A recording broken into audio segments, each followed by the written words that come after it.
Lakini la pili, suhbatu su, marafiki wabaya.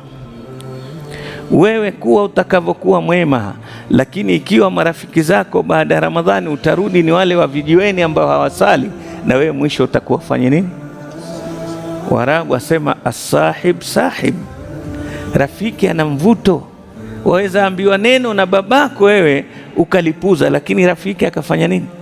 Ni tabia rafiki, Mungu amempa mvuto mkubwa. Ndio watu siku ya Kiyama wengi watalia na nani? Na marafiki. Ya laitani lam attakhidh fulanan khalila laqad adallani ani dhikri ba'da wa kana ash-shaytanu lil-insani. Marafiki, watu wengi waloingia kwenye maangamivu. Ukimpata mtu mwizi atakwambia mwanzo wake alipata nani? Rafiki mbaya. Ukimpata mtu amekuwa mlevi zaidi, chanzo chake ni rafiki. Urafiki una sehemu kubwa katika kutoa kwenye istikama. Sasa ndio Mtume akamwambia almar'u ala dini khalili falyanzur ahadukum man yukhalil. Mara zote mtu hubaki kwenye dini ya rafiki yake.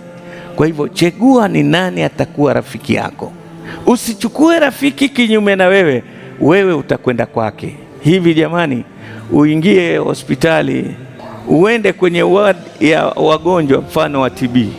We baada ya kufanyiwa vipimo una mashallah damu nyingi, cells zako ziko na nguvu, ukakae kwenye wodi ile huna maradhi, wiki moja wewe utaambukizwa ambukizi au nguvu zako zitawaponyesha wale. Kwa hivyo adu albalid ila aljalid saria, wakati wote hata mvivu kumwambukiza mwenye bidii ni haraka. Ukiishi na mtu mvivu mwisho na wewe utakuwa. Sasa tuchunge sana. Moja katika sababu ya kutubakisha katika hali hii ni pale tutakapochagua marafiki.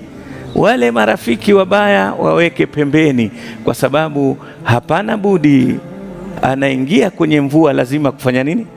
Atadoa. Huwezi kuingia mvuani, utakuwa mwandazimu. Uje hapo sasa, nimekaa kwenye mvua saa nzima, lakini angalia nguo zangu zimekauka kabisa. Watu watasema mentally case hapa.